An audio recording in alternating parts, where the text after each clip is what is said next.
El ritual secreto, el orgiasmo, práctica sexual iniciática. En el tantrismo hindú y sivaísta se da el nombre del Panchatattva al ritual secreto reservado a los Vira. Se les atribuye tal importancia que algunos textos afirman que si no se consigue bajo una u otra forma es imposible el culto de la Sakti.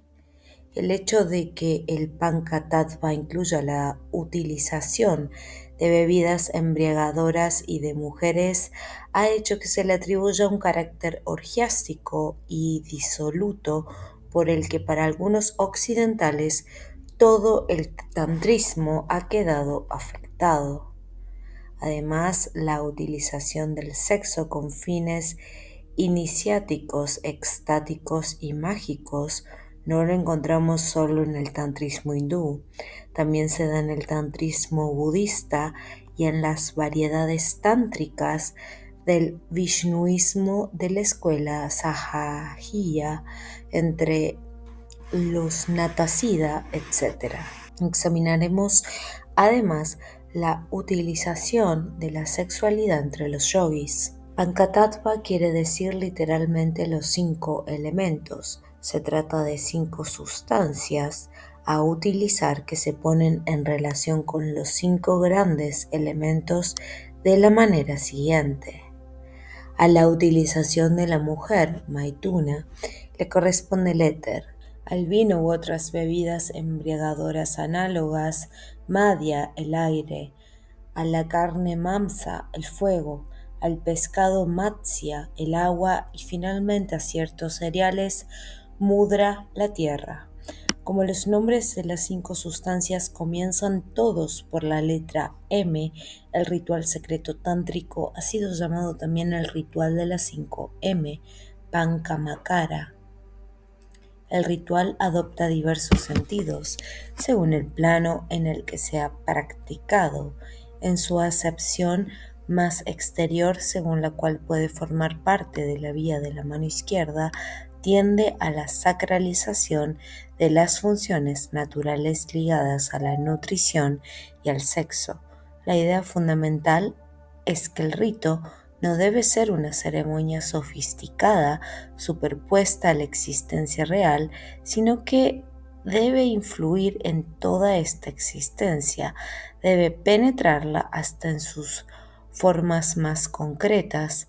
Todo lo que el pasú, el hombre animal, realiza de manera obtusa según el modo tamásico de la necesidad y del deseo, debe ser vivido por el Vira con un espíritu abierto y libre, con la significación de un título y de una ofrenda, casi con un fondo cósmico. Por otra parte, todo esto no tiene un carácter específicamente tántrico. La sacralización y la ritualización de la vida ha sido en efecto una característica de la civilización hindú en general, lo mismo que de todas las otras civilizaciones tradicionales, aparte de ciertas formas estrictamente ascéticas. El cristianismo ha podido decir: comed y bebed a la gloria de Dios, mientras que el occidente precristiano conocía comidas sagradas y los epulae romanos tuvieron un elemento religioso y simbólico hasta una época relativamente tardía. Estaba presente ahí un reflejo de la antigua concepción de un reencuentro entre los hombres y los dioses. La dificultad puede empezar a surgir cuando además de los alimentos se añade la mujer y las bebidas embriagadoras, pero solo desde el punto de vista de la religión que ha predominado en Occidente, en la que domina un complejo sexófobo que considera el acto sexual como impuro y no susceptible de ser sacralizado. Pero esta actitud puede ser considerada como normal, pues la sacralización del sexo, la noción del sacrum sexual, estuvo presente en numerosas civilizaciones tradicionales. La vemos en la India en formas precisas. Era ya una idea védica el que la unión sexual podía elevarse al nivel de una unión sagrada, de un acto religioso e incluso podía tener en esas condiciones un poder especialmente propiciatorio. Los Upanishads la consideran como una acción sacrificial. La mujer y su órgano sexual son el fuego en el que se hace el sacrificio y dan fórmulas para la ritualización cósmica de un abrazo consciente, no lascivo ni turbulento, uniéndose el hombre a la mujer como lo hace el cielo a la tierra. La tradición de las bebidas sagradas y las liberaciones rituales es muy antigua y está atestiguada en numerosas civilizaciones. Conocemos el papel que juega en la India el soma, bebida embriagadora sacada del ácido de la asclepiada y asimilada a una bebida de la inmortalidad. Sin embargo, tal como lo veremos en la utilización de estas bebidas, se distingue entre el plano ritual de las prácticas y el plano iniciático y operatorio en el que se utilizan de manera especial los efectos de estas bebidas. Así, en conjunto, en su primer grado, el ritual secreto tántrico no presenta nada alarmante, al menos para el occidental, al que le resulta normal tomar comidas suculentas a base de carne con vinos y alcoholes. Pero desde el punto de vista hindú, este ritual es poco normal, pues la India es sobre todo vegetariana y el uso de bebidas embriagadoras está allí muy restringido. Pasemos ahora al segundo grado del Pancatattva, en el que éste tiene ya en cierta medida un sentido operatorio, permitiendo que entren en juego elementos sutiles. Por una parte se da la imagen de una semilla que sembrada en la cavidad de una roca no puede germinar ni desarrollarse. De la misma manera, Elvira goza de las 5 sustancias, las Pancatattva, para absorber y transformar las fuerzas. Por otra parte, se considera las posibilidades que ofrece el Pancatattva en relación con las correspondencias que hemos indicado entre las 5 sustancias y los 5 grandes elementos, y también con los 5 vayu o pranadi, las corrientes del aliento vital, de los que ya hemos hablado. Se sabe que el prana pertenece al plano de las fuerzas sutiles y no al de las fuerzas materiales y orgánicas. Sin embargo, toda función orgánica tiene en contrapartida una forma de esta fuerza. En particular, cuando el organismo ingiere una sustancia, una de las corrientes del aliento es dinamizada en cierta medida y se constata una especie de afloramiento o iluminación momentánea de las formas sutiles de la conciencia en la masa opaca del subconsciente orgánico, aquel que gracias a disciplinas previas del tipo que hemos descrito dispone ya de una cierta sensibilidad sutil que le permite sorprender esos afloramientos o iluminaciones. Tiene entonces la posibilidad de entrar en contacto con los poderes a los, o los grandes elementos correspondientes a las 5 sustancias. Experiencias semejantes se facilitan utilizando estados en los que por medio de una excitación apropiada se crea un cierto grado de inestabilidad en las masas de poder encerradas en el cuerpo. En general se dan las correspondencias en los términos siguientes. El éter corresponde al uso de la mujer y el aliento bajo la forma de prana en el sentido específico de fuerza aspirante absorbente que, siendo una corriente sutil y solar, desciende desde las ventanas de la nariz hasta el nivel del corazón. El aire corresponde a las bebidas embriagadoras y al aliento bajo la forma de apaña, corriente que desciende a partir del corazón, cuya acción es contraria a la unificación y por tanto disolvente. El fuego corresponde a la carne y al aliento bajo la forma de samana, corriente de asimilaciones orgánicas que actúa por alteración y función. El agua al pescado y al aliento en tanto que udana, el aliento fluido de las emisiones. La tierra a los alimentos harinosos y al aliento en tanto que viana, corriente fijadora que incorpora y que es sentida como una sensación sutil de peso en el organismo entero. Por tanto, a este nivel, cuando se practica el Panchatattva, sería necesario ser capaz ya de observar y discernir esos efectos, esas modificaciones sutiles determinadas por las 5 sustancias. Según aquellos que se entregan a este género de prácticas, con el uso de la mujer se percibe como algo que se rompe y distancia. Con las bebidas embriagadoras, la impresión de dilatarse, de volatilizarse como en una disgregación. Con la alimentación en general, una impresión de herida. En principio se trata de sensaciones negativas que hay que transformar en estados activos.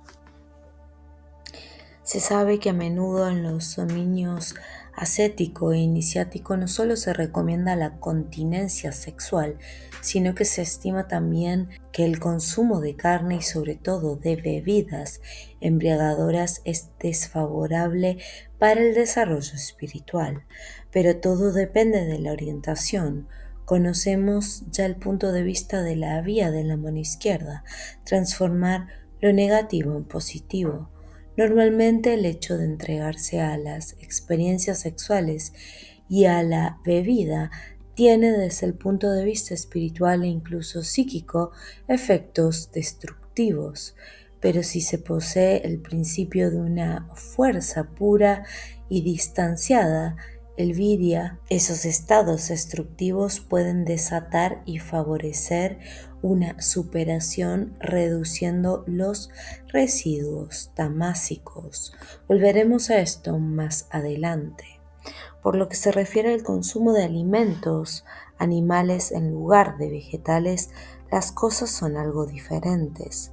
Cuando por razones espirituales se desaconseja comer carne, quiere prevenirse un peligro de infección, pues la asimilación de estos alimentos por el organismo humano tendría como contrapartida la asimilación de elementos sutiles y psíquicos pertenecientes al plano subhumano y animal.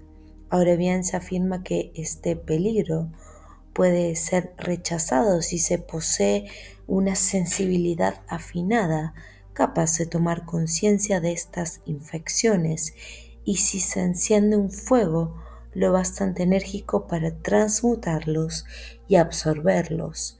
En este caso, la puesta en movimiento del sustrato animal elemental del hombre permitiría absorber un mayor poder de vida, y volvemos hacia lo que dijimos antes, a la imagen de una semilla puesta en la fisura de una roca y al principio tántrico en general de la transmutación de los tóxicos en jugos vitales en venas y arterias.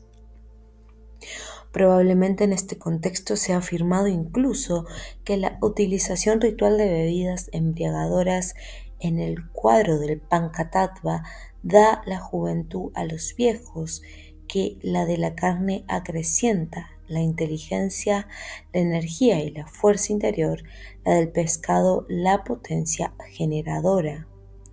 Es bastante claro que el Panchatattva es considerado como un ritual secreto reservado solo a los Vira, que no debe ser conocido por los profanos o los Pasú, que esencialmente está en relación con dos de los Tattva, con las bebidas embriagadoras y la mujer, y que esto vale también para sus correspondencias en las variedades budistas y vishnuistas de esos ritos. En cuanto a las bebidas embriagadoras, ya hemos observado que su empleo como bebidas sagradas es muy antiguo y está atestiguado a menudo.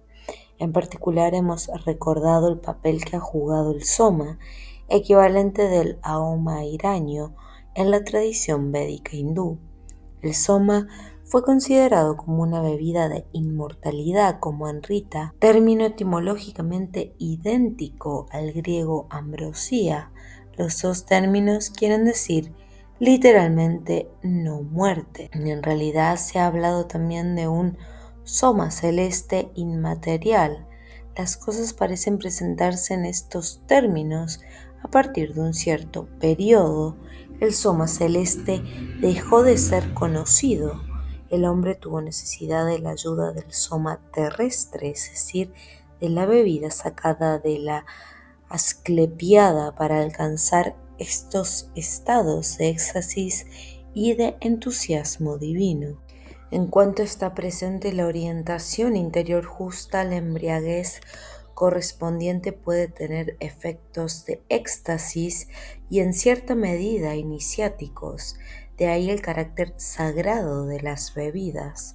En el culto dionisíaco el vino ha tenido el mismo sentido, aunque la expresión orgía sagrada es un término técnico corriente en la antigua literatura de los misterios. El que tuvo en la mística persa no es diferente, pues el vino y la embriaguez comportan un sentido a la vez real y simbólico, y por esta vía podría llegarse a ciertos aspectos incluso de la tradición de los templarios, pues como ha revelado René Guénon, la frase beber como un templario pudo tener una significación secreta, operatoria, diferente del sentido grosero que ha prevalecido. Al final, incluso de los Yoga Sutra, cuarto primero, la alusión a ciertas sustancias o a simples asociados al samadhi puede remitir a la utilización de coadyuvantes de este género. En un mismo contexto debe inscribirse la utilización de las bebidas embriagadoras y el orgiasmo en el tantrismo. Al vino se le da aquí el nombre de agua causal, Karanavari, o agua de sapiencia, Gnanamrita. Leemos en el Kularnava Tantra. La forma, rupa, de Brahman está encerrada en el cuerpo. El vino puede liberarla, por eso lo utilizan los yogis, los que utilizan el vino para su placer y no para el conocimiento del Brahman, Brahmajnana, cometen una falta y van a su perdición. Otro texto tántrico ve en estas sustancias la forma líquida de la propia Sakti, concebida como la que salva, Dravamaya Tara, literalmente la salvadora, bajo forma líquida. Bajo esta forma produce tanto la liberación como el gozo, quema toda falta.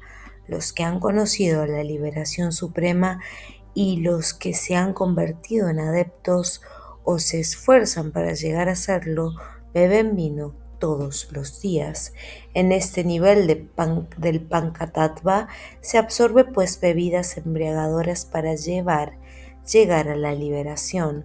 Los mortales que las utilizan dominando su alma y siguiendo la ley de Siva son descritos como dioses, como inmortales en la tierra. La referencia a la ley de Siva, el dios de la trascendencia activa, resulta aquí significativa. Por una parte se dice que beber sin que el espíritu ni la vista queden turbados. Por otra parte se encuentra en los tantra esta frase que ha sido causa de escándalo: beber y volver a beber, caer a tierra y levantarse para beber, así se alcanza la liberación. Es cierto que algunos comentaristas han querido dar a esta frase un sentido esotérico, simbólico, situándola en el plano de Kundalini Yoga, en donde no se trata de utilizar bebidas embriagadoras, más bien se trataría de esfuerzos sucesivos para conducir cada vez más hacia arriba al Kundalini despertado. Pero como en otros muchos casos, esta frase puede ser polivalente y no excluir una interpretación concreta, ir hasta el límite, conseguir rehacerse y superar toda caída guardando una conciencia clara y la dirección fundamental de la experiencia. El rito puede tener un carácter colectivo y por tanto un aspecto de orgía. Se ejecuta en un círculo o una cadena chakra de practicantes de los dos sexos. Y en este caso la utilización del sexo está probablemente asociada a la del vino. No obstante, el aspecto desenfrenado que evoca de ordinario la palabra orgía parece temperado aquí por la existencia de unas estructuras rituales precisas. Si la sustancia de la que está sacada la bebida embriagadora, el vino indio, no está hecho de uva como en Occidente, no importa, sí hay una condición esencial para que tenga el efecto previsto. Debe estar purificada. Beber vino no purificado equivale a absorber veneno. El vino no purificado embrutece y siempre es evitado por los kaula.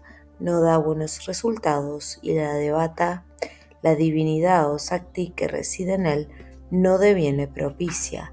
La purificación de la que se trata puede exigir un procedimiento complejo, contemplativo y ritual que tiende a provocar un estado en el cual el empleo de la bebida favorece eficazmente los contactos y actúa de una manera extática y sagrada. Es casi un proceso de transustanciación en el que de nuevo intervienen la imaginación mágica y en el que se utilizan muchos mantras. Por ejemplo, Rim, el Mula Mantra, que es el del poder primordial, o el mantra de la espada, Pthat, empleado a menudo cuando quiere separarse lo sutil de lo espeso y la materia. La operación preliminar de purificación tiene igualmente un carácter colectivo. Se lleva a cabo en un círculo chakra bajo la conducción del señor del círculo, Chakresvara, quien se coloca en el centro de este y tiene delante los elementos que ha de purificar. He aquí algunos detalles. El Chakresvara pronuncia la fórmula tradicional que ya hemos citado sobre la identidad del sacrificador, del sacrificio y de aquel a quien se sacrifica, tras lo cual dibuja en tierra a su izquierda un símbolo gráfico en color rojo vivo formado por dos pequeños triángulos entrelazados que representan la diada metafísica, el dios y la diosa, poniendo en su centro el signo del vacío, un pequeño círculo y otro triángulo invertido como el segundo triángulo con la punta hacia abajo representa a Parasakti, equivale al vacío metafísico y representa lo que está más allá de la diada, la trascendencia. Se pone sobre el hexagrama un jarro ritual especial, calasa, que contiene la bebida embriagadora. El señor del círculo evoca entonces con la imaginación la presencia de la diosa Devi Bhavaparayana en él y en la bebida. Se utilizan diversas fórmulas rituales. La más importante de las visualizaciones destinadas a dirigir el proceso es la que evoca el principio vital, el Hamsa, como una fuerza solar radiante en medio de un cielo puro, como una fuerza que reside en la región intermedia, Antariksha, situada como el aire entre la tierra y los cielos, lo que indica que se tiende a hacer que la operación, aunque tiene una base física, se desplace hacia un plano suprafísico. Señalemos otro detalle: el rito de la cobertura, ligado a un gesto preciso, Avaguntana Mudra, El recipiente es velado, recubierto por un velo, lo que significa que la bebida material cubre a la bebida sagrada. En el curso del rito se aparte ese velo que recubre a la diosa que duerme en la bebida, Devi Sudha, y el vino contenido en la jarra se convierte entonces en una bebida celeste, Divya Sudha. Se invoca así a la diosa bajo su forma Amrita, ambrosía, elemento exento de la muerte. El acto de purificación se completa cuando se ha expulsado la maldición que pesa sobre las bebidas en general, refiriéndose a mitos simbólicos en el que figuran las maldiciones en las que habrían incurrido las bebidas embriagadoras por haber provocado un acto culpable. Más allá de la alegoría, puede pensarse en una neutralización ritual de efectos negativos que podría tener la utilización de la bebida. Finalmente, el señor del círculo piensa que el dios y la diosa se unen en la bebida embriagadora y que ésta se llena del elemento no muerte, amrita, ambrosía, engendrado por esa unión. Se realizan así las condiciones interiores y sutiles para que el rito que incluya esta bebida embriagadora actúe en el sentido deseado. Ejecutado en un círculo o en una cadena, el rito ve cómo su eficacia se acrecienta verdaderamente por el torbellino fluídico que crean las parejas que rodean el chakresvara y que evocan las mismas imágenes y realizan los mismos actos espirituales. Se dice que solo aquellos que han recibido una iniciación completa, Purna Visheka, pueden cumplir la función del señor del círculo, dirigir el rito y distribuir la bebida. La cadena o círculo debería revestir el carácter de una cadena divina, Divya Chakra. No están cualificados para tomar parte de él más que aquellos que tienen un corazón puro y no son conmovidos por el mundo exterior, solo aquellos que conocen lo que es real. Tatvahana consideran esta existencia a la vez en sus aspectos cambiantes y en sus aspectos inmutables, como siendo unos con Brahman. El Rudra Yamala llega a decir que no debe beberse vino fuera del rito. Todo esto basta para darle al Pankatattva el carácter de orgía en un sentido vulgar, en el sentido de puro desencadenamiento, al menos en principio, pues hay que hacer abstracción de las formas degradadas, marginales, siempre posibles y referirse a los principios claramente formuladas en los textos.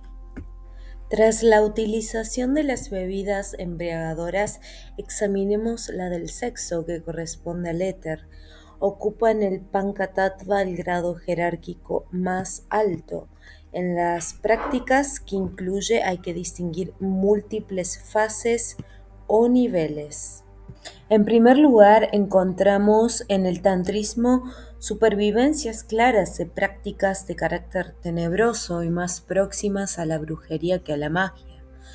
Es el caso, por ejemplo, de los ritos en los que para adquirir ciertos poderes el hombre trata de captar ciertas entidades femeninas, Yakshini o Dakini, fascinándolas y sometiéndolas mediante encantamientos realizados en la persona de una mujer real y poseyendo a esta mujer en un lugar salvaje como un bosque o un cementerio. Hay que observar, sin embargo, que la estructura de estas prácticas tenebrosas ofrece una cierta analogía con las prácticas sexuales de fondo iniciático de las que vamos a hablar, aunque podríamos concebir estas como una forma más elevada de las primeras o ver en estos ritos tenebrosos una especie de facsímil degradado y demoníaco de las otras. Hay que considerar, en segundo lugar, las ceremonias orgiásticas colectivas. Algunos han querido ver en ellas supervivencias o una prolongación de los antiguos ritos estacionales de la fecundidad.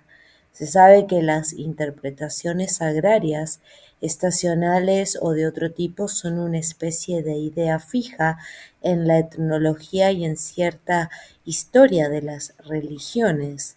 Por el contrario, en la experiencia orgiástica colectiva hay que ver esencialmente una especie de condicionamiento salvaje del ser, considerándolo como un elemento que forma el presupuesto de todo lo demás. La promiscuidad, la desaparición momentánea de todo límite, la evocación y la reactivación orgiástica del caos primordial favorecen ciertas formas oscuras de éxtasis. Merece la pena comentar que en ciertas ceremonias colectivas y orgiásticas atestiguadas en el tantrismo parece ponerse de relieve una especie de despersonalización y una desaparición completa de toda prohibición. De hecho, además de las orgías en las que cada hombre elige a la mujer a la que va a unirse, se cuenta que hay otras en las que la elección personal está prohibida y es la suerte la que debe decidir la compañera de cada participante. Las mujeres amontonan sus chalecos, cada hombre toma uno del montón y la mujer a la que pertenece será su compañera sexual. Que en última instancia se trate de su hija o su hermana no cambia la aplicación de la regla, solo esa mujer podrá ser utilizada.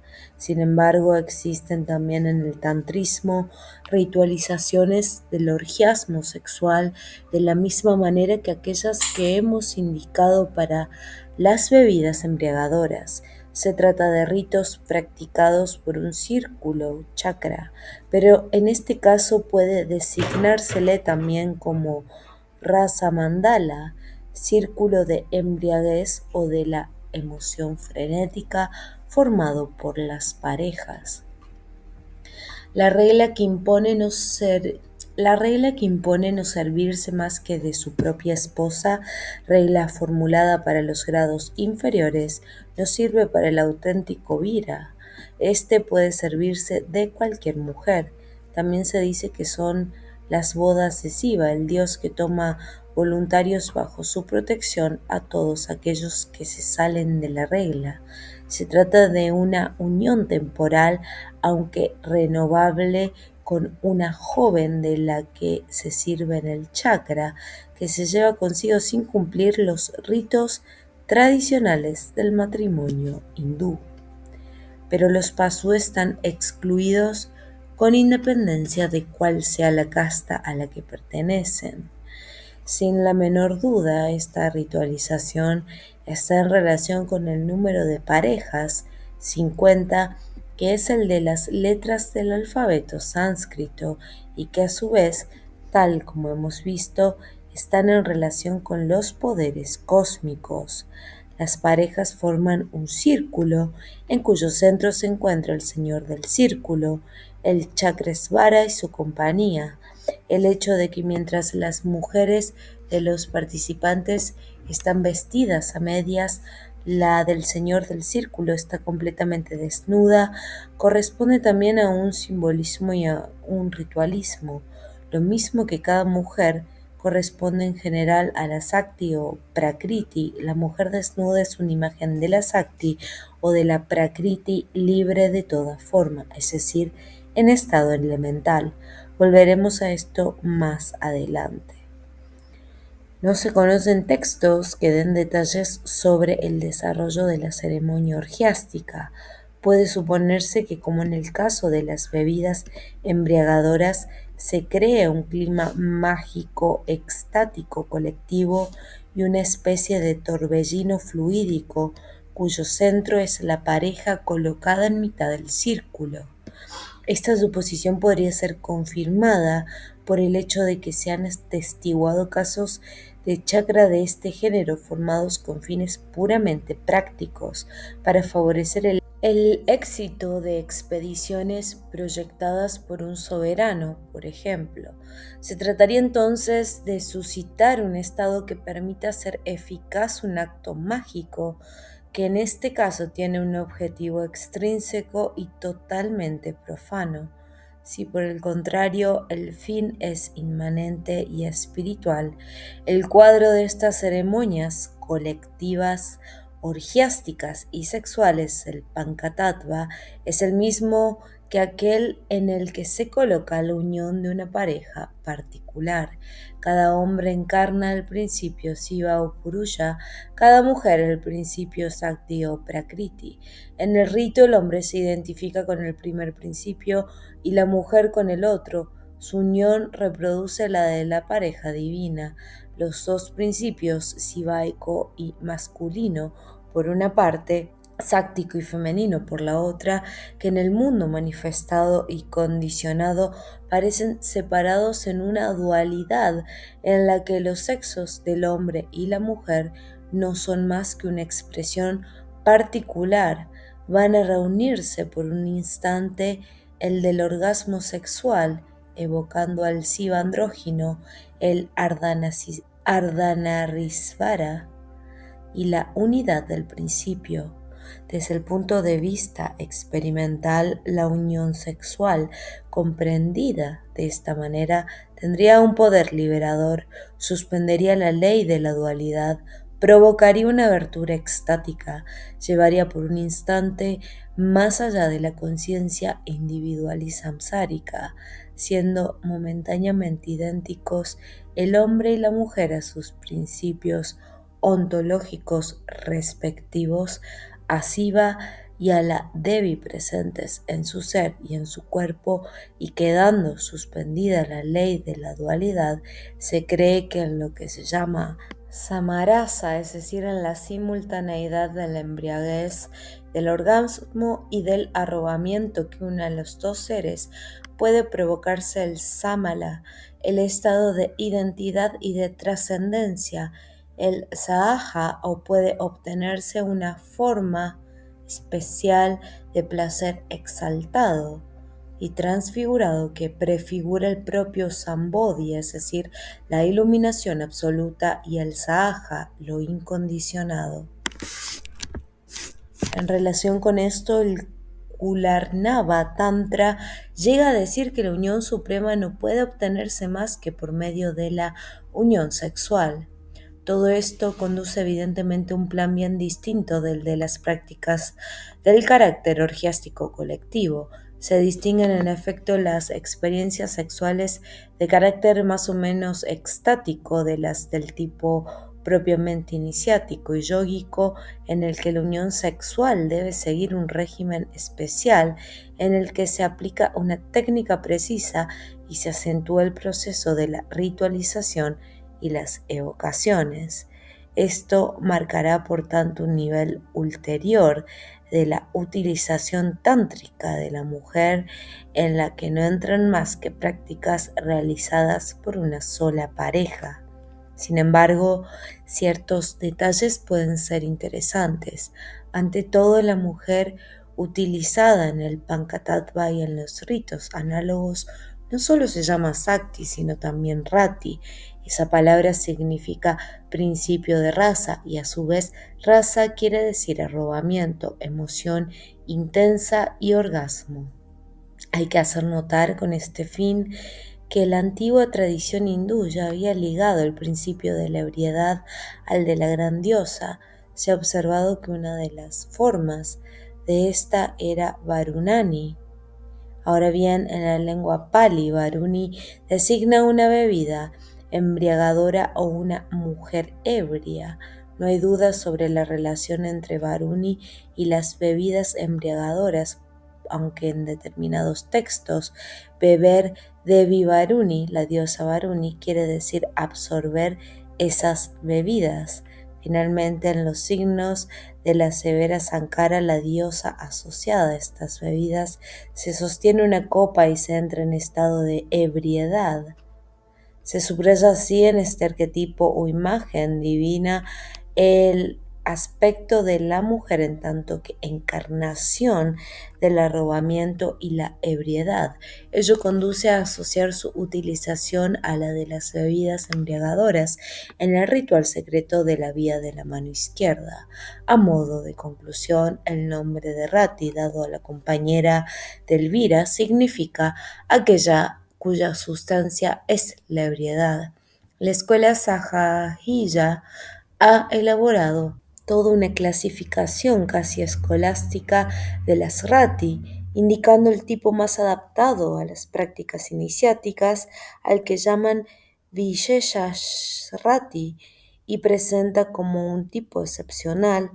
Habría que excluir a la mujer ordinaria Samanya rati y a la Sadharani rati, ávidas solo de su propio gozo. Siempre en el plano iniciático se dice que Elvira de los grados inferiores solo debería servirse de su mujer, pero que esta restricción no se aplica al verdadero Sida, que puede utilizar en el rito a cualquier mujer. Ni siquiera hay restricciones de castas, y a menudo los textos del Vajrayana, así como los tántricos visnuistas, designan como compañeras de Elvira a tipos de mujeres jóvenes de las que se diría desde el punto de vista occidental que son de costumbres disolutas.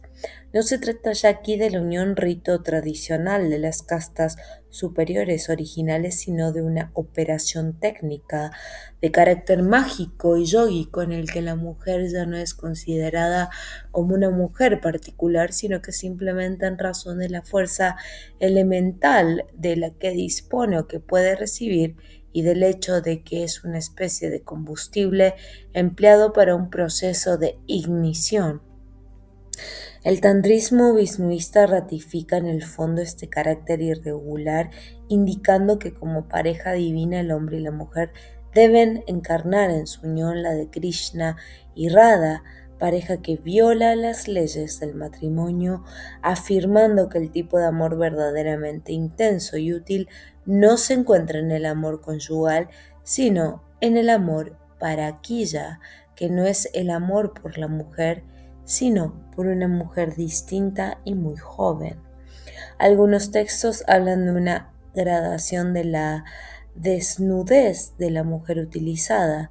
Ya hemos dicho que en los ritos colectivos en cadena, el señor del círculo es el único que utiliza a una compañera totalmente desnuda. Una utilización de este género no es admitida para todos, sino para los vira de los grados superiores. Las implicaciones rituales y simbólicas de esta regla son evidentes y ya hemos hablado de ellas. La desnudez completa de la mujer, encarnación de Sakti, evoca el estado desnudo, elemental de esa Sakti. Ahora bien, en un nivel superior en el que se asocia la evocación mágica con el ritualismo y el simbolismo, puede considerarse que la desnudez física total implica que la mujer se deshace de su particularidad, de su elemento humano personal y se convierte en una encarnación de la mujer absoluta, de un poder que puede pues ser peligroso, aunque se restringe la utilización de la mujer totalmente desnuda en los dos sentidos del término, aquellos cuya cualificación, la cualificación sibaica, es tal que las experiencias de este tipo no pueden serle nefastas. Quizá podríamos encontrar en el hermetismo alquímico una idea de ese tipo en esta frase. Bienvenidos los acteones que pueden ver desnuda a Diana sin perecer. Diana invulnerable, inmortal. En el plano de las prácticas individuales de carácter iniciático, se dice que la mujer joven es consagrada antes de ser poseída. También debe ser iniciada para Satri e instruida en el arte de los mudra, de las posiciones mágico-rituales.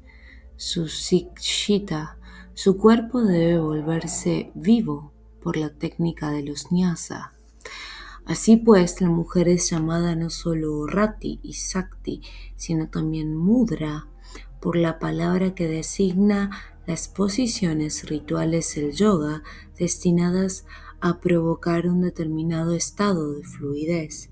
Esa misma palabra designa pues a la mujer joven por alusión no solo a las posiciones que tomará en el acto del amor, sino también como evocación de una fuerza que está en ella y la asimila a una forma mágica de la divinidad o a un atributo divino.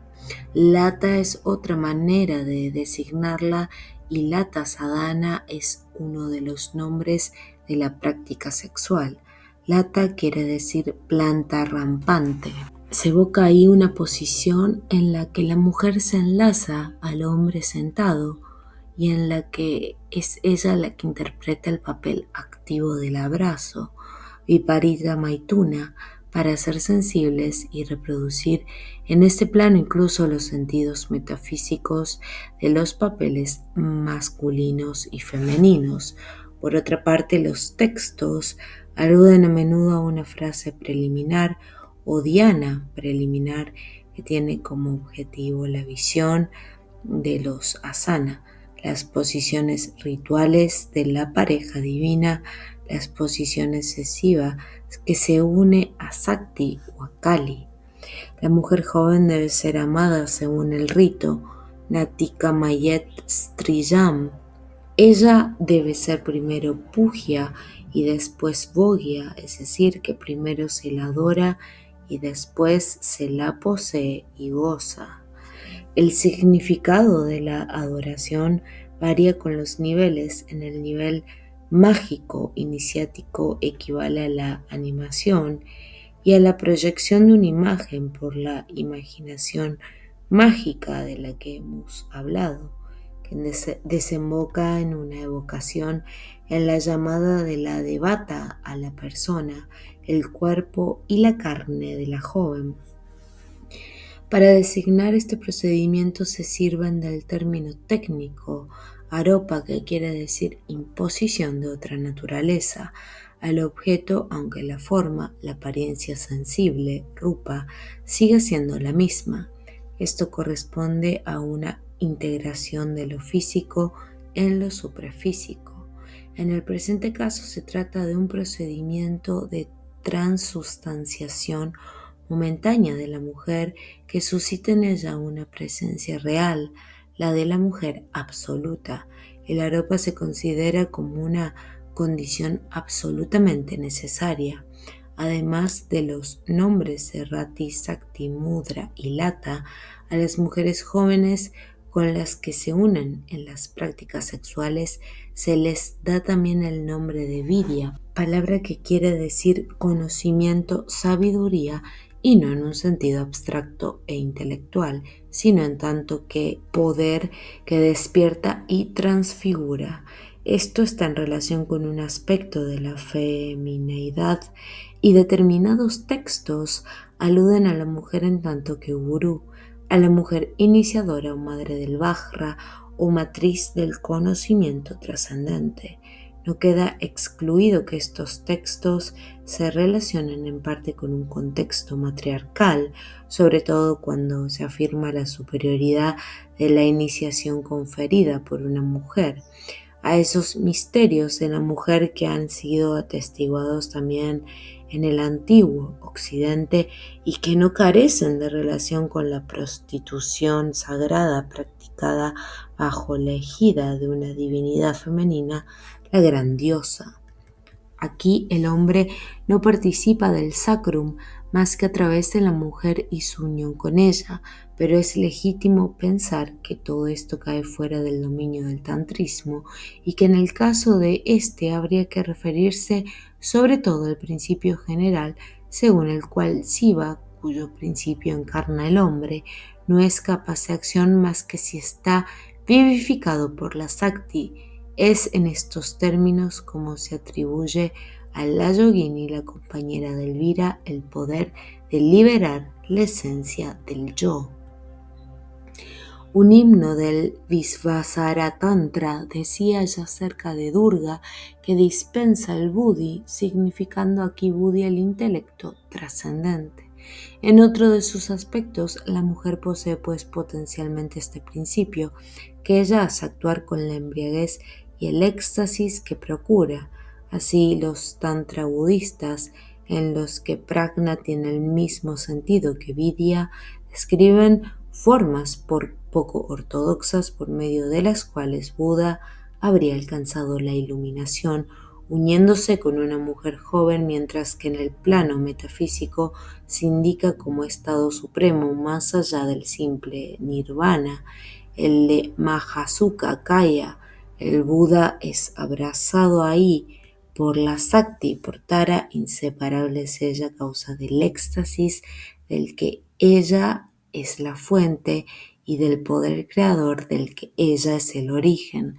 Los Budas solo entran de esta manera en plena posesión del Buddhaiva. Siempre en el Vajrayana se desemboca en el mismo punto con la aplicación en el plano operatorio sexual del principio del Mahayana, según el cual la realización exige la unión presentada simbólicamente como un abrazo de prajna y de upaya, es decir, del conocimiento iluminador concebido como femenino y del poder operante concebido como masculino. De nuevo el símbolo se traduce en una realidad. La mujer incorpora prajna y el hombre upaya. La unión sexual es llamada Vajrapadma Samskara. Samskara significa acción, sacramento u operación mágica. Vajra y Padma designan en lenguaje cifrado los órganos sexuales masculino y femenino.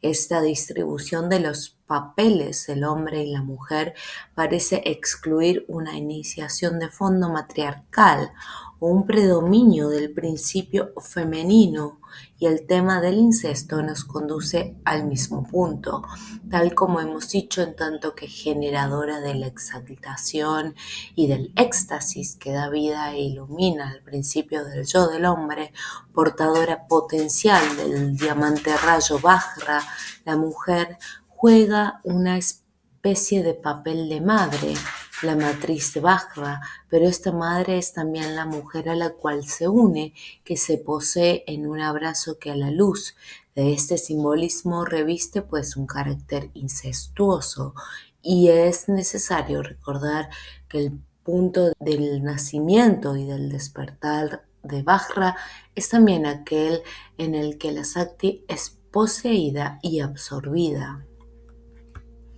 Puede suponerse, por tanto, que desde el punto de vista anterior el abrazo incluye dos fases. La más clara ilustración nos la da posiblemente el hermetismo alquímico europeo en ese proceso simbólico según el cual la luna femenina tiene ante todo la supremacia sobre el sol masculino, al que absorbe y hace desaparecer en ella, y después lo masculino se afirma de nuevo, monta sobre la mujer y la reduce a su propia naturaleza, siendo otro simbolismo aquel de la madre que engendra a su hijo y del hijo que a continuación engendra a la madre.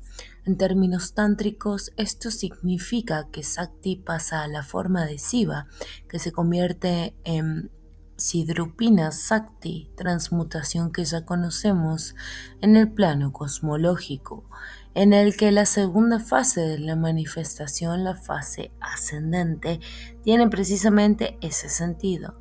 Sin embargo, desde este punto de vista particular, solo entraría en juego la cualidad puramente sáctica de la compañía de Elvira, la mujer absoluta impulsada por un deseo elemental, captada por la fuerza desencadenada que en el abrazo busca el Vajra Sattva, el principio masculino que la apacigua, resuelve las tensiones que ella experimenta y cambia su llama en frío y luz pura bajo el signo del uno mágico. Así pues, parece que de cara a la eficacia de la práctica tántrica, la femineidad debe precisamente ser despertada, en tanto que cualidad sáctica pura, que debe actuar como una cosa peligrosa y disolvente en el sugestivo simbolismo del hermetismo alquímico. La utilización de la mujer forma parte también de las aguas corrosivas, pues esa es precisamente la esencia de la vía de la mano izquierda, buscar situaciones disolventes tóxicas para darles una salida liberadora. Precisamente por causa de esta cualidad de la mujer y por la naturaleza de los estados suscitados por la unión sexual con ella, aquel que sigue la vía puramente ascética y contemplativa en el sentido estrecho del término, se obliga categóricamente a mantenerse alejado de ella. En cambio, en la otra vía se exige de la mujer joven a la que va a unirse que además de su cualificación natural esté iniciada y entrenada del modo conveniente. Es verosímil que este entrenamiento se extienda al arte del amor físico y a las contrapartidas mágicas que le corresponden, tal como veremos fisiológicamente parece suponerse ya en el nivel puramente yógico que la mujer joven tiene un dominio particular de su órgano sexual, de su yoni. En el plano simplemente profano, los que conocen los tratados de erotismo hindú han encontrado ya posiciones en el abrazo que no podrían ser posibles en alguna manera para las mujeres europeas, pues suponen un verdadero y difícil dominio de cuerpo. Lo que queda fuera de duda por múltiples razones es que Elvira no debe abandonarse a la experiencia y dejarse vencer por ella, y que en consecuencia la interpretación que hemos dado del desarrollo de la experiencia en dos fases con las que se relaciona el simbolismo operatorio hermético alquímico es precisa. Basta con recordar lo que hemos dicho acerca de la purificación de la voluntad, con los sentidos dominados, distanciado, impasible ante las otras parejas, sólidamente anclado en el principio puro de su fuerza. Se dice que es en estas disposiciones donde Elvira practica el Pankatattva. El Kularnava Tantra repite que debe ser firme de espíritu y de voluntad, que sus sentidos deben estar purificados y dominados, y otro texto especifica que ese dominio debe mantenerse en todas las fases de la pasión, rasa, es decir, en todos los estados suscitados por el abrazo.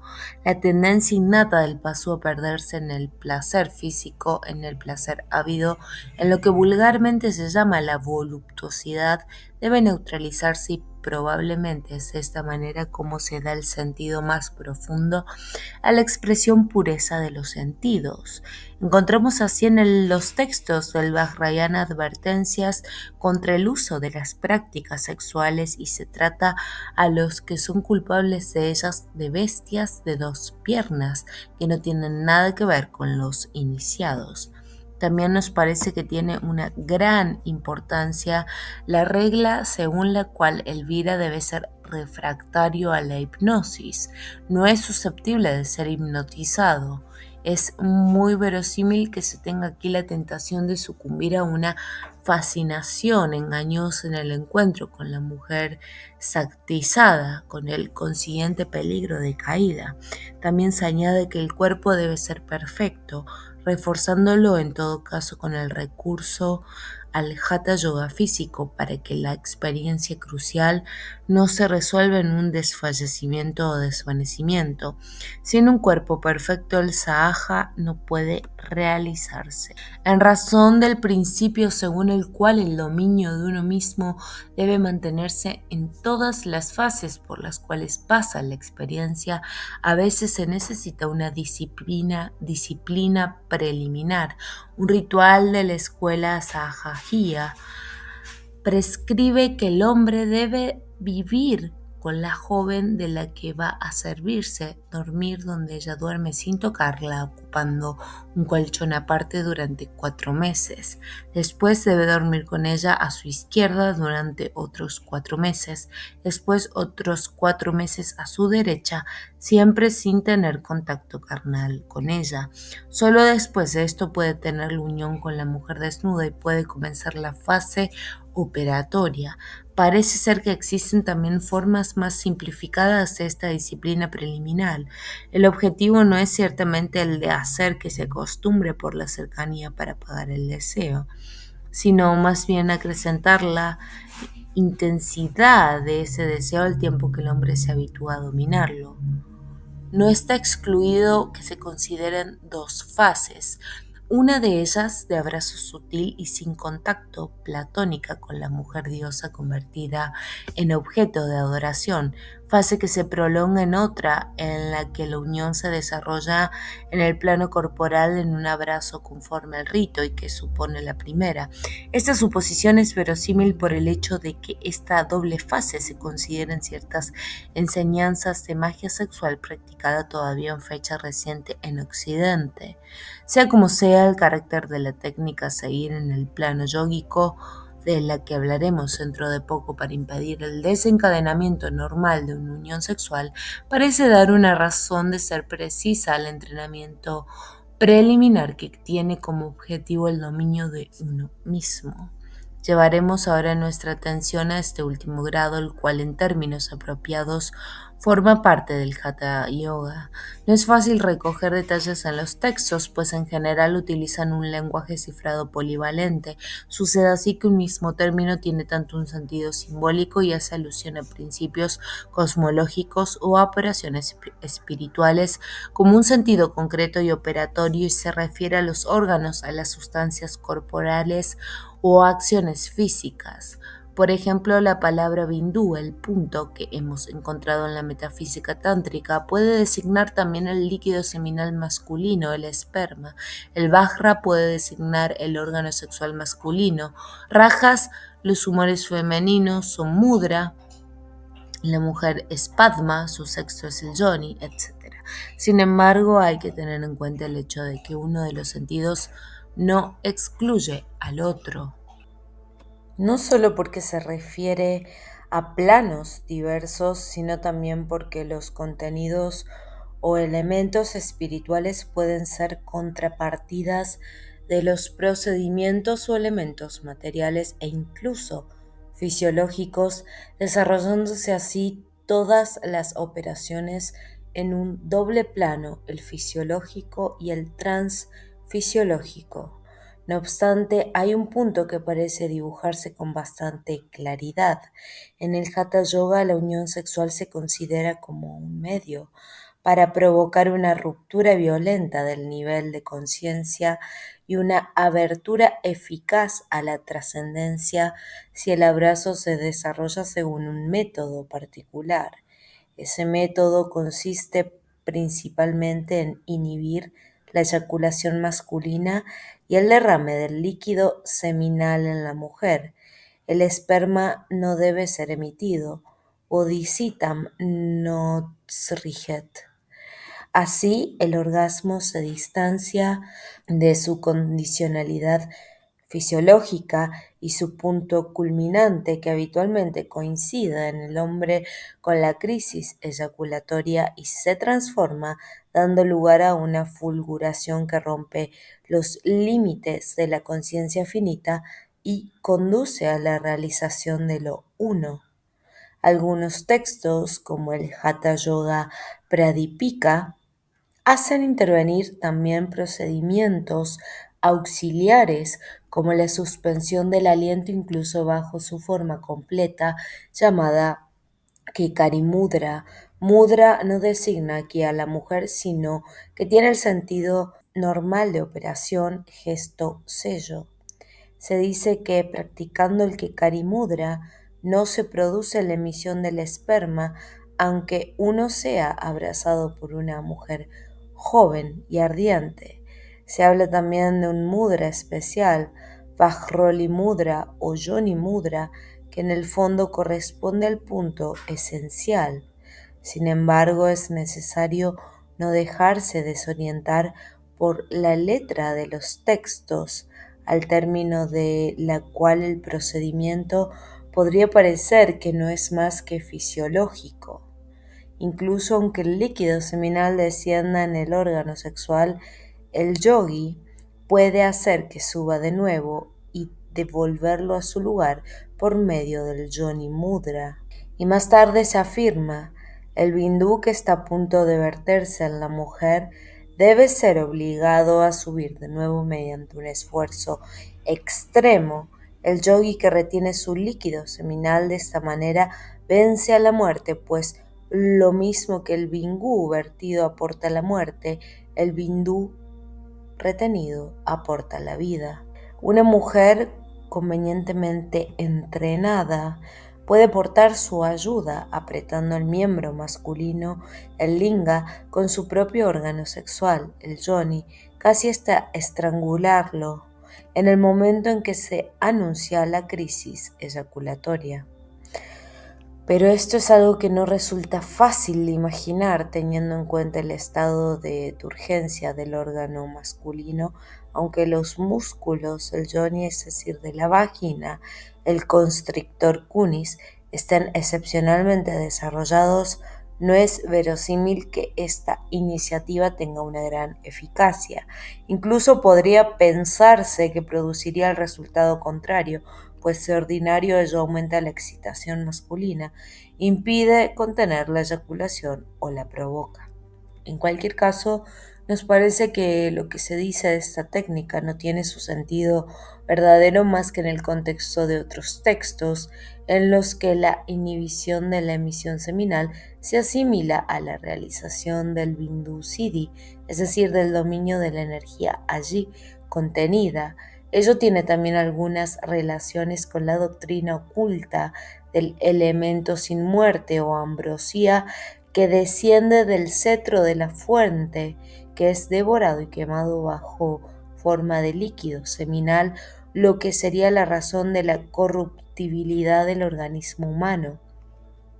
No se trataría entonces del procedimiento mecánico destinado a retener una sustancia orgánica y a dirigir su curso por los órganos físicos, sino de una acción esencialmente interior que tiene como objetivo la fuerza que se precipita casi en un sentido químico y que se degrada en el líquido seminal, acción cuyo objetivo sería el de suspender esa precipitación, impulsar esa fuerza puesta ya en movimiento para que actúe en un plano transfisiológico. Puede comprenderse que en el momento crítico del abrazo, cuando están presentes todas las condiciones materiales y emocionales para la precipitación del bindú, ya en movimiento y por la crisis de la eyaculación, el mudra de la suspensión del aliento del que ya hemos hablado, sea finalmente una ayuda. Por otra parte, esta interpretación podría ser confirmada por las indicaciones relativas a otro mudra, a otro gesto, el Amaroli mudra, que es el equivalente en la mujer del Vajroli mudra masculino. Se le prescribe a la mujer que efectúe una suspensión o retención análoga de algo cuya designación, tal como veremos, resulta equívoca en los textos, pero que difícilmente puede interpretarse en términos puramente materiales como hemos hecho con el líquido seminal masculino. Prácticamente y pensando siempre en la no emisión del líquido seminal, podríamos considerar todavía dos factores.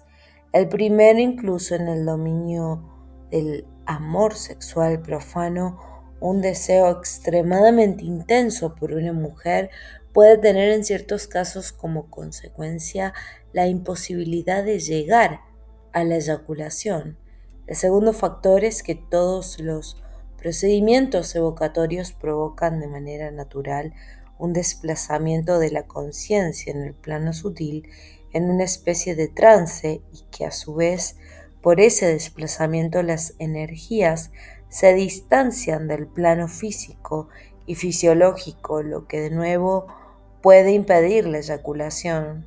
Además, la incapacidad de llegar a la crisis eyaculatoria se ha visto a menudo atestiguada en el plano profano cuando se emplean estupefacientes o drogas, pues ese empleo provoca también a menudo bajo una forma pasiva un desplazamiento de la conciencia en el plano sutil, pero incluso sin los procedimientos yogis de los que hemos hablado, esos dos factores que están ciertamente presentes tienen que facilitar la operación fundamental. El Vajroli Mudra, al detener la caída del líquido seminal bindú, se estabilizaría también lo que habitualmente corresponde al punto culminante y fugaz del orgasmo bajo una forma exaltada y transfigurada en un estado de trance activo, estado inmóvil en el que se transforma el estado agitado sambrita del orgasmo en el sentido común.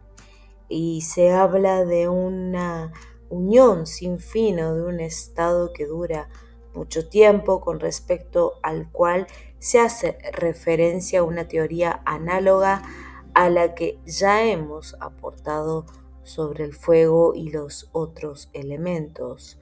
Lo mismo que hay un fuego no engendrado y siempre presente que se manifiesta en cada combustión, existiría también una voluptuosidad no engendrada correspondiente a la del abrazo de la pareja divina, de Siva y de Sakti, cuya voluptuosidad experimentada por los hombres y mujeres que se unen solo sería una manifestación parcial, momentánea, reducida y contingente.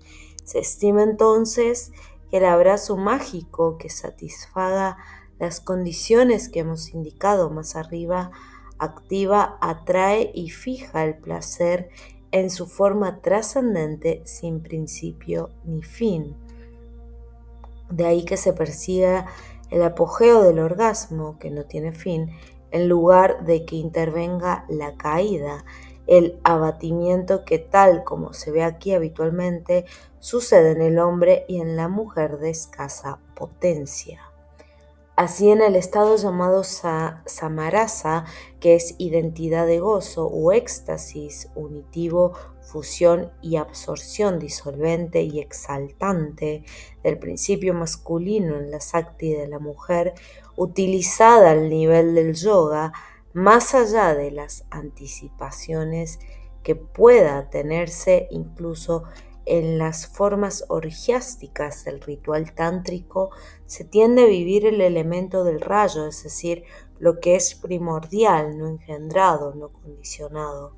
La palabra no engendrado, sahaja, que ha dado nombre a una escuela, es empleada por Kana, escuela madhyamika tardía, como sinónimo de vacío o de trascendencia. Se habla de inmovilizar al rey del espíritu en el estado de no engendrado por la identidad del gozo, lo que debería entrañar la posesión del principio de toda magia, el dominio sobre el tiempo y la muerte. La unión sexual se transforma en unión de Padma, que simboliza la conciencia iluminadora, pero también por transposición el órgano y los fluidos femeninos, y de Vajra, que es el principio espiritual activo y el órgano masculino, lo que provoca el estado de vacío. Un texto hermético cabalístico, el Ashmesarep V, indica el procedimiento esencial, dando una interpretación esotérica del episodio bíblico de lanzazo de Fineas, que traspasó juntos en el momento de su unión sexual in locis genitalibus al israelita solar y a la madianita lunar, y después añade el diente y la fuerza del hierro actuando sobre la materia, la purga de todas las impurezas. La lanza de Fineas no solo corta el azufre varón, sino que también mata a su hembra, y estos mueren mezclando su sangre en una misma generación. Entonces comienzan los prodigios de Fineas. Puede recogerse en este texto también cifrado una enseñanza de magia sexual a nivel iniciático, semejante a aquella de la que hemos hablado. Es significativo que se diga que en estas prácticas se atraviesa la muerte para ir a la vida, se conozca la muerte en el amor. Por otra parte, la asociación del amor y de la muerte es un tema que se encuentra en muchas tradiciones e incluso en la literatura, tema que más allá de un romanticismo estereotipado puede ser llevado a un plano operativo objetivo. En el fondo se trata de hacer jugar plenamente la dimensión de la trascendencia, la cual se oculta también en toda forma de amor sexual, profano, intenso. En el instante en el que unido a una mujer, el pasú, el hombre vulgar, experimenta el placer, vive el afloramiento de esta trascendencia bajo la forma de un espasmo que ataca violento y disuelve el ser interior. Ahí está precisamente el sentido verdadero y más profundo de voluptuosidad ordinaria. El iniciado es supremamente activo y provoca una especie de cortocircuito fulgurante, la detención del líquido seminal, particularmente si se asocia a la del aliento, mata el manas. Sucede después un estado de trance activo con el flujo que remonta la corriente más allá de la condicionalidad humana. En efecto, procediendo en sentido contrario, se da a esta práctica el nombre de corrientes remontantes, ulta sadhana, ujana sadhana. Se nos dice que es esencial conocer este procedimiento. Como ejemplo de exposición cifrada, hablaremos de un pasaje que es un comentario de Shahidullah el Kana y a los Doha Kosa. El gozo grande y supremo para Mahasuka es la supresión del pensamiento de manera que el pensamiento devenga no pensado en el estado de lo engendrado. Cuando el aliento y el pensamiento son suprimidos en la identidad del gozo, Samarasa, se llega a lo supremo, al gran gozo, a la aniquilación verdadera. Esta alegría de la aniquilación del yo puede obtenerse en la unión sexual en el estado de identidad del gozo cuando el sukra y el rajas son inmovilizados. Según estas enseñanzas, el ritual que utiliza el sexo, como en el Hatha Yoga, provocaría la detención de las dos corrientes Ida y Pingala, de las que hablaremos más adelante, y la subida de la fuerza por la vía mediana. No debe realizarse esta práctica más que en el corazón de la noche, pues se apoya en las leyes de la analogía del plano sutil. Los mantras y las imágenes parecen jugar también un papel en el desarrollo de la operación. El mantra al que dan preferencia los textos hindúes es el de Kali, Krim. Evidentemente se supone que ha sido en cierta medida despertado. La imagen baja que se le asocia en la práctica es la de la diosa que se manifiesta en la rati, en la mujer embriaguez y que es esta mujer. En cuanto a las particularidades de esta imagen, remiten a figuras tradicionales y son tales que su poder de sugestión y su citación está estrechamente ligado con la tradición local hindú o indo-tibetana. La imagen de Kali, de la que hemos hablado, y sus valores simbólico-culturales, desnuda, rodeada de llamas, con los cabellos deshechos, con el collar de cabezas cortadas, danzando salvajemente sobre el cuerpo inmóvil de Siva, evocan probablemente algo ardiente y desencadenado.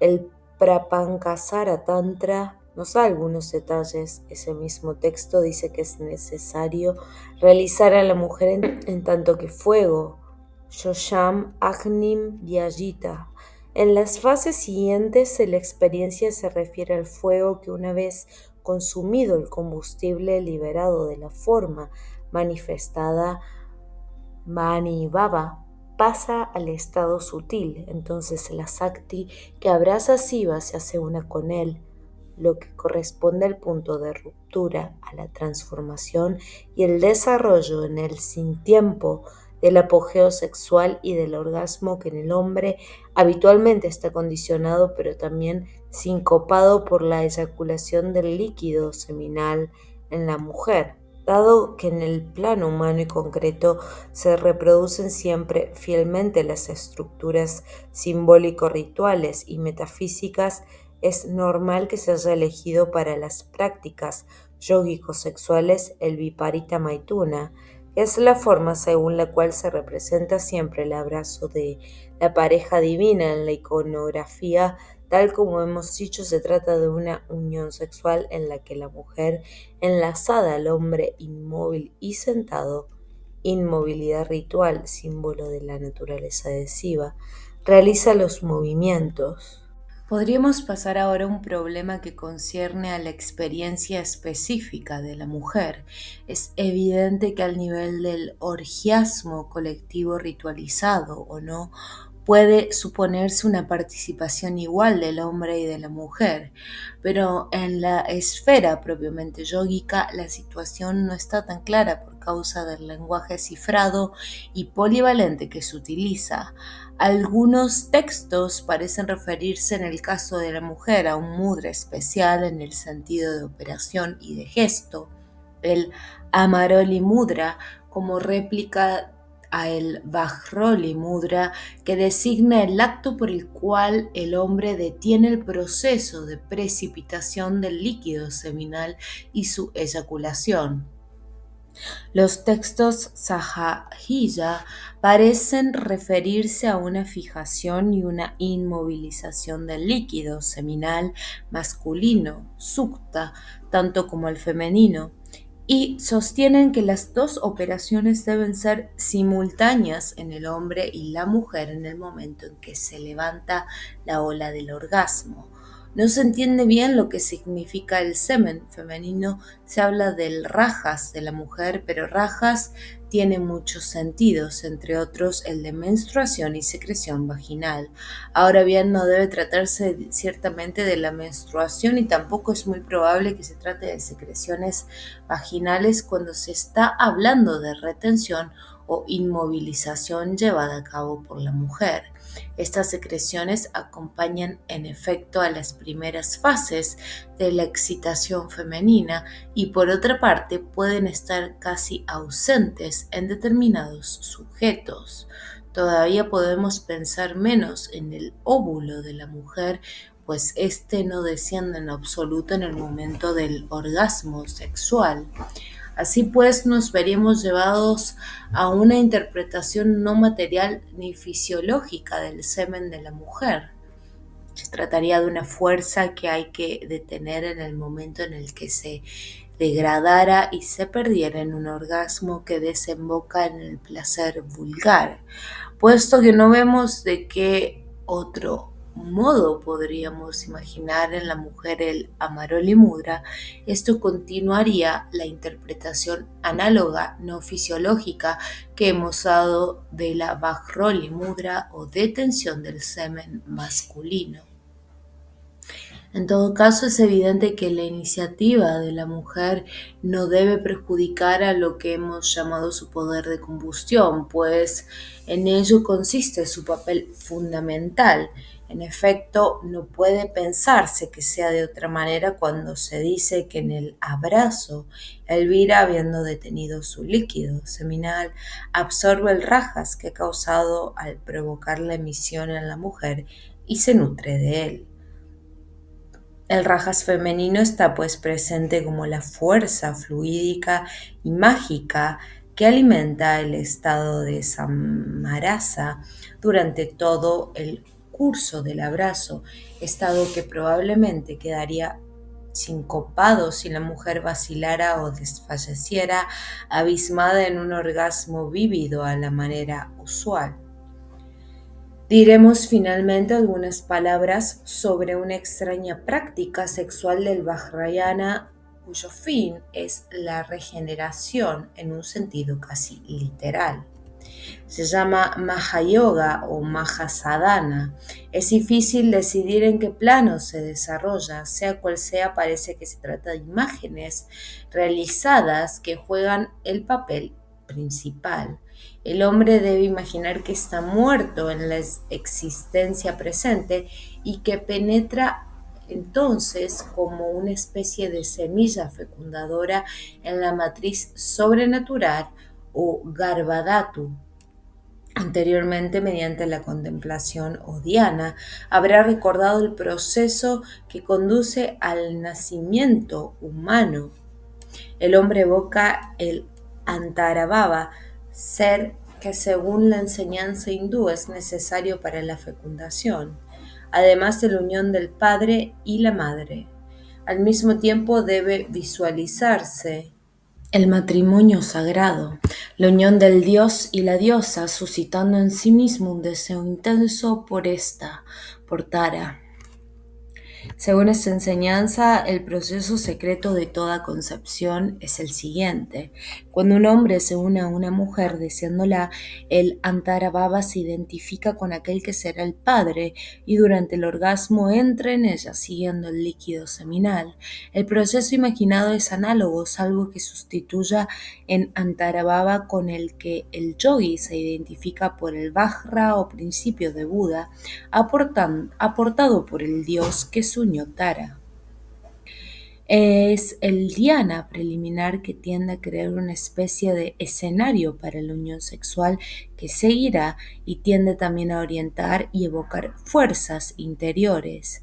Esta práctica incluye también la utilización de un mantra y la vivificación del cuerpo de la mujer mediante un ñasa. Siguen diferentes ritos de consagración y de confirmación que no es el momento de describir. Por tanto, el carácter de esta práctica del tantrismo budista es complejo. La idea de base es interesante, una regresión al estado prenatal, una regeneración a realizar por las mismas fuerzas que intervienen en las circunstancias que presiden la concepción y el nacimiento físico. El practicante intenta retomar contacto con estas fuerzas y tras haberlas ligado a imágenes transformadoras, repite al acto procreador, pero de cara a una generación que será trascendental y espiritual. Se trata de destruir su propio nacimiento repitiendo el drama que lo había provocado mediante un acto en el que se sustituye el antarabhava samsárico por un principio que tiene la cualidad de Buda o de Siva y evocando y dando vida a la mujer divina, Tara, en la mujer terrestre que se posee. En estos términos podemos reunir aproximadamente lo que concierne a la utilización del sexo en el tantrismo, tratando de orientarnos en los meandros de alusiones, del lenguaje cifrado y polivalente, de imágenes culturales y símbolos. En el yoga tántrico del sexo encontramos la aplicación más típica del principio destinado a suscitar y asumir las fuerzas del deseo con el fin de hacer de modo que se consuman a sí mismas para emplearlas de una manera que conduzca a transformar, incluso a destruir, la naturaleza original. Así se asocia a la práctica que utiliza y exaspera la fuerza elemental del deseo, es decir, la sexualidad, el mito de Siva, el cual asceta en las alturas montañosas, fulmina con su ojo frontal a Kama, el dios de la concupiscencia, siendo este acto la expresión mitológica de lo que corresponde en la técnica al Vajroli Mudra. Se ha dicho, en efecto, que el practicante que suscita la fuerza del deseo y hace el japa, el procedimiento que despierta los mantras en el abrazo con una joven sakti, una mujer, Desnuda se convierte en el destructor en la tierra del dios del amor, Smarajara. Se convierta en el propio Shiva que aniquila a Smara, el dios del deseo, por el fuego de su ojo frontal, cuando este dios, tratando de suscitar en él el deseo, Parvati, esposa de Shiva, trata de apartarle de su yoga. Según los textos shivaístas, prácticas semejantes tendrían un poder catártico por su virtud. El kaula se liberaría de toda falta. Sería una vía de realización de la Jivan Mukti o la liberación durante la vida. La apologética tántrica termina por presentar al Kaula como maestro en el arte del Pankatattva, como un ser que subyuga todo poder, se pone por encima de todo soberano y aparece en la tierra como un vidente. El punto de vista del tantrismo budista es el mismo. Se llega a concebir un Buda que habría vencido a Mara, Smara, el dios de la tierra y del deseo, quien habría adquirido el conocimiento trascendente y con él fuerzas mágicas, gracias a su práctica de los ritos tántricos que utilizan a la mujer. A diferencia de lo que es propio del vira de los grados inferiores y de la experiencia orgiástica de los círculos en el nivel del yoga, es posible, sin embargo, que la operación de magia sexual tenga un carácter excepcional, siendo el fin la abertura iniciática de la conciencia, una manifestación casi traumatizante sobre lo incondicionado. Una vez que se ha llegado allí por el empleo de la mujer, puede irse más lejos abandonando esta práctica o no utilizándola más que en esas circunstancias determinadas. El Vajrayana presenta precisamente de esta manera las figuras de los siddhas, quienes, habiendo practicado el rito sexual evidentemente después de haber recogido el fruto, se apartan de la mujer, prescriben la continencia sexual y anuncian una doctrina austera.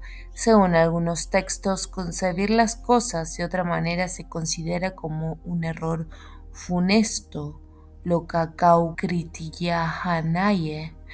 Pero incluso en los otros casos, lo que hemos expuesto en cuanto a la preparación y al conjunto de condiciones a realizar para estas prácticas y en cuanto a los peligros que comportan, imposibilita que esta doctrina de los vira sea un pretexto o una cobertura para entregarse a los placeres del amor vulgar, disoluto y libidinoso. Otra cosa es, sin embargo, afirmar que el SIDA, al llegar al término del camino, puede eventualmente utilizar una mujer cualquiera porque tiene la libertad de hacerlo todo. No conoce prohibiciones e incluso llegar a decir que es él y no Brahman quien puede obtener más gozo que cualquiera. Todo esto se refiere evidentemente a otro plano, a la libertad del adepto tántrico en el mundo. Falta por precisar el lugar que ocupa el yoga del sexo en la jerarquía general de las variedades de sadhana. Las alusiones de determinados textos nos hacen pensar que puede conducir también al despertar de Kundalini, objetivo principal de Hatha Yoga en un sentido estricto, y que los resultados de los dos yogas son casi los mismos. Pero esta correspondencia no se refiere verosímilmente más que a casos o formas especiales, y es más probable que si la práctica sexual bajo su aspecto mágico e iniciático provoca en parte el despertar de Kundalini, la fuerza aquí despertada, a diferencia de lo que sucede en el yoga, no es dominada y guiada por el despertar de los chakras, los diferentes poderes y elementos de la corporeidad espiritual. En el nivel de Pankatattva nos encontramos sobre todo ante una especie de golpe de mano, por el que se trata de captar como en una brusca fulminación el sentido de la trascendencia del Sahaja por medio de una experiencia dionisíaca, transfigurada y mágicamente potencializada, llevada a su punto extremo. Se trataría así de una forma todavía incompleta del yoga. La crítica que se formula desde el punto de vista del yoga en sentido estricto es que no se trata más que de una realización transitoria.